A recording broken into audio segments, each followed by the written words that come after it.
My mother is upset that I wanted my wedding to be about me and my husband. By user Pyronanova. I, 33, just married my husband at 33 this past Saturday. I planned our wedding over the past 13 months. I did hire a day of event coordinator, but I did the majority of the work.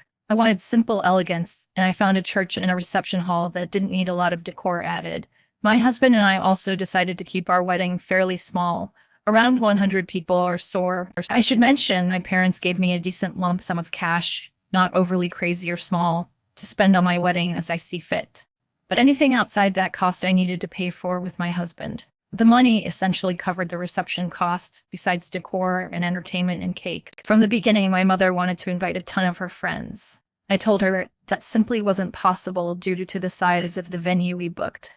But it never stopped her from asking every couple of weeks to see if we could add more people. Friends, she insisted, had prayed so hard for me to find someone to marry. I only conceded for a few couples I have actually known since I was a teenager or younger. One couple I actually speak to on a semi-regular basis. The real trouble started when I informed my mother that the tables the venue provided only seated 8.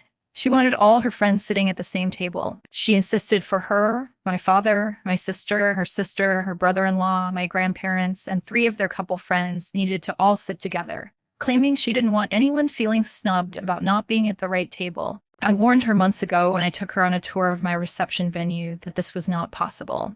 And she started getting frustrated and asking for larger tables or different tables to try and fit a large amount of people at one table. The venue could not do larger tables. At the time, I hadn't even sent out invitations, and I kept telling her that it wasn't the place or time to freak out about sitting arrangements. During the same tour, she started inquiring about all these extra decor items she wanted to add that we didn't really want the need for our day. The venue has this beautiful bricked patio with trees and lights and a fire pit. It was just extra work I knew that was going to be reliant on me and my coordinator to follow through on, since my mother often suffers from headaches, etc. I knew she was going to be busy with her sister and brother-in-law and the other family members. When I expressed my concerns and mentioned that invitations were not sent, and that I didn't want all the extra decor I received, a very stern and angry remark. This isn't just about you, Op. This is a reflection on me and your father. Over the next several months, my mother insisted on several unnecessary DI decor for the outdoors. My husband and I purchased a cupcake package and planned for one of the cupcake flavors to match our cutting cake,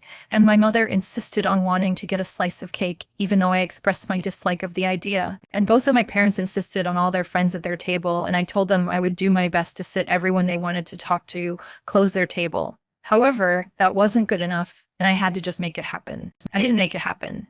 I sat people close together, and I informed them as such. Wedding week arrived, and, of course, I ended up having to fix up the extra decor last minute. In addition, day or my wedding, I found out at dinner my parents moved their friends to their table despite sitting literally right next to them at an adjacent table. And today my husband and I discovered a quarter of our cutting cake gone. We only took one slice to share between us at the reception. Tell Dr. My entitled parents snuck around to ensure they disrespected my boundaries got their way at my wedding. I'm 17 and have been saving my checks until I turn 18. Will this cause any problems for me in the future? By user Banana Manel. When I was 15, I got a bank account opened in my name under my mom's account and have been working since then. When I got hired, I opted for checks instead of direct deposit and would deposit them each time into my bank account.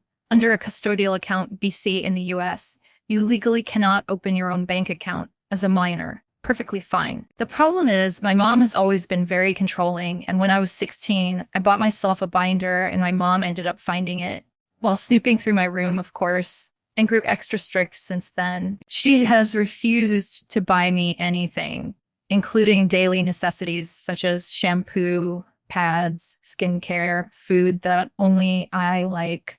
I still get to eat food use items bought for the whole family, so it does not really count as neglect. It's just normal personal items that all teens need. Because I am acting like a disgusting adult who can buy whatever she wants. I was obviously upset by her decision and the constant shaming, but grew used to it and started buying everything I needed myself. The next problem came when she would take money out of my bank account anytime I did anything remotely bad. I admit I deserved a punishment at some times, but most of it would be for very minor things. That taking my hard-earned money was way too extreme in my opinion. Example, I made whoever in my family was picking me up from schoolwork wait for a few minutes. So she would take what she considered the amount of gas time out of my account Oh, 5 minutes, $25. Or I would take way too long in the shower doing God knows what. I do take long showers, but never more than 40 minutes. And on I take about 25 minutes. And have to pay the water bill for the entire household a month of 5. Another completely B's reason to me is if I did not respond to her texts right away or update her where I was at when I was out of the house, she would take $1 for every minute I was out of contact. For context, I often work doubles or go to school, then work and ride the bus to from work and school nearly all the time. While it would annoy me to reply to her spam texts after she confiscated all my devices, for the same reason she won't buy me anything, I would do so, but the issue is that my dad stopped paying for my phone plan over half a year ago, and so I have no service and I'm constantly having to connect to any public Wi-Fi in order to send iCloud messages, FaceTime calls, and update my location on Life 360. Told her, strict mom, taking money, in my opinion, unfairly out of my bank account. In the summer of 2023, I stopped depositing my checks into my checking account so that I could continue to save the rest of the money I get from working to move out. Fortunately, I work in a chain restaurant, and there's an online website where I can see every one of the payslips from the time I was hired. This way, I have been keeping track of my undeposited money and know that I won't forget any paychecks when I am ready to deposit. My question is, will not depositing all my checks cause me any issues once I turn 18? I know that all the money is still legally in my name towards the checking account, but the checks themselves expire after 160 days. When I somehow ask for them to get reissued, will there be any penalties I have to pay for the various amounts of checks I will need again?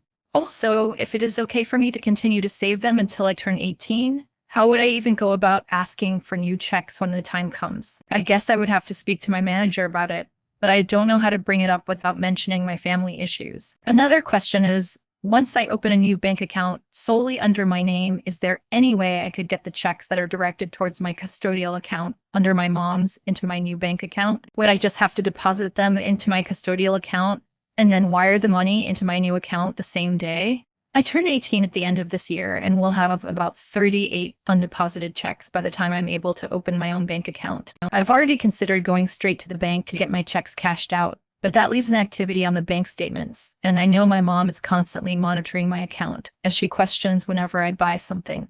X a charge of $28 from Amazon. What did you get from Amazon? Let me see the order. Getting a bank account under my dad's name is out of the question. He's an absent father who has not paid child support for the past 8 years and complains when he has to buy me food when I see him once a month. He would see my account balance and say I could get it myself if I asked him for anything necessary in the future, like help towards school payments. Also, in case any of you might think this is just because we are short on money, I should help my mom out with bills. We are a low-income family, but my mom has saved up money for years and is definitely not short on it.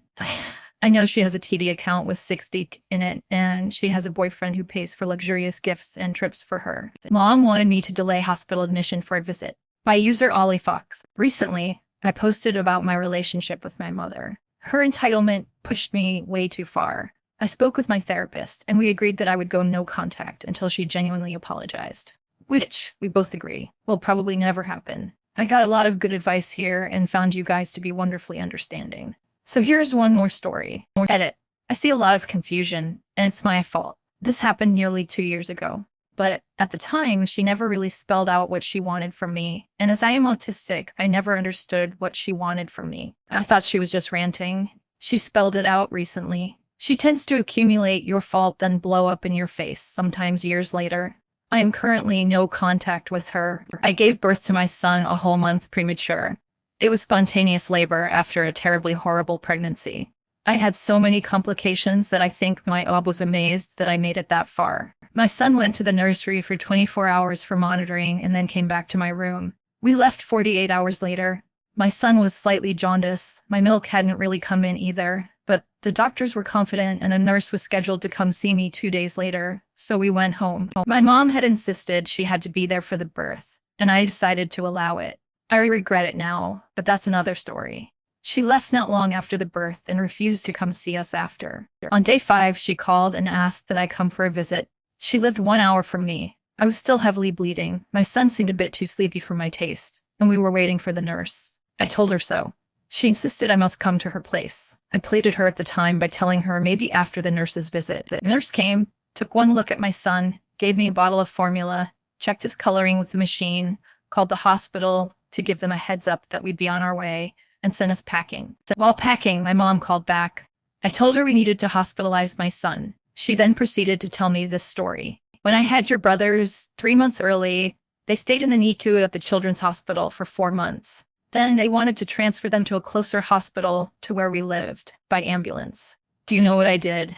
I convinced them to let me transfer them myself and swung by to visit your grandmother because that relationship is important. I'm autistic, and at the time, I didn't understand why she told me this story. If it's not direct, clear demands, I'm usually oblivious, which usually pisses my mom off. She told me later that I could have swung by on my way to the Children's Hospital. The thing is, I lived less than 20 minutes from the Children's Hospital, and she lived an hour away in the other direction. At best, she wanted me to delay getting my son treatments by at least 3 hours. I say at best, because once there, she wouldn't have wanted us to leave. She felt she was more entitled to my son than my son was entitled to be treated for severe jaundice. My son was brought right away to the hospital, without delay, and stayed for 24 hours under lights.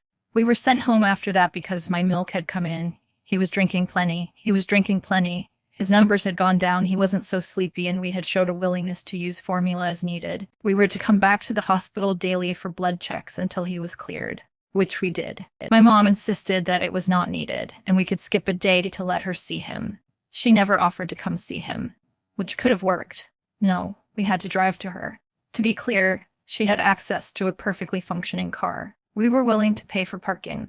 My house was fully accessible to her. She even had a key. We didn't skip a single day. She refused to talk to me for 2 weeks because she felt neglected. I got calls from 3 people telling me that I needed to be nice to my mom, that she had had a hard life. Again, I am on mobile, and English is not my first language. I may share more stories. My mom stole my money that I've been saving for a month. I use her Autodidact 9. I have been working every single day for a month without a day off because I wanted to go on a vacation with my friends after graduation. I worked so hard for this. I was saving them in my drawer, and there's a lock on it, so wherever I go, I take the key with me. So today, my stupid ass forgot the key on the dining table. I went to the bathroom to shower. Nobody was home except my mother and me. My siblings were at school having an exam. So when I finished showering, I saw the keys on my room. I didn't care. I thought maybe I moved it before I went to the bathroom. Then I prepared my desk to study. When I finished studying, I thought maybe I could go hang out with my friends, so I opened my drawer and the money was gone, all of it. Nothing left. So, obviously, nobody's home except me and my mom. I confronted her as calm as I could, and I said, "Did you open my drawer?" I swear I noticed her hands were shaking, and she said, "No, I didn't." "Why?" I said, "Well, my money's gone." She said, "I didn't take anything. Someone's stealing my money as well? Or maybe you dropped it somewhere like you always do, you carless donkey." I said, "Well, if someone's stealing your money, why would you take mine?" She said, "You don't dare talk to me like that. I'm your mother. Close the door and get out of my sight before I pray that you'll fail the exams.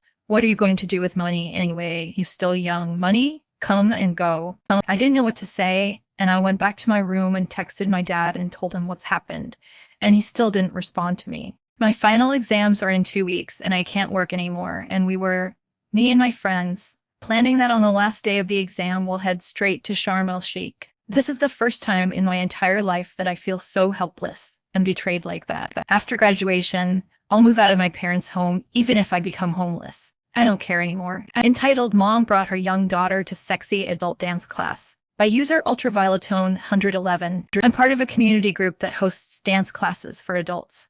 Our whole premise is to provide a space for adults to learn dances on a casual basis and have fun. The songs we dance to often have explicit lyrics, and some of choreography can be suggestive. Recently, someone brought their young daughter to sit in at a heels class. The song was explicit and the moves were very sexy, and I immediately felt very uncomfortable dancing in front of this child. Not only that, but the child was causing distractions by dropping her metal water bottle, pacing around, and going up and hugging her mom during class. By the end, she was even copying the sexy moves we were doing. Yeah. Our group is very unofficial and laid back, and we've never had this situation come up, even though we advertise as adult and 18 classes. So afterward, we sent her a private message saying, "Hey, we would love for you to keep coming to class, but going forward, we're not going to allow kids. She was livid. She called us inconsiderate and accused us of discriminating against single moms. Says she can't do childcare because of her daughter's medical condition. She's not worried about her daughter hearing explicit lyrics, so it shouldn't be an issue. Okay, good for you, but that's not the only issue. If we allow one person to bring their kid, then everybody can bring their kid, and it becomes a childcare issue. It's also clearly an adult environment, and children just don't mesh in adult environments. The same way you wouldn't bring a child to a bar. It's just awkward for everybody else. So entitled.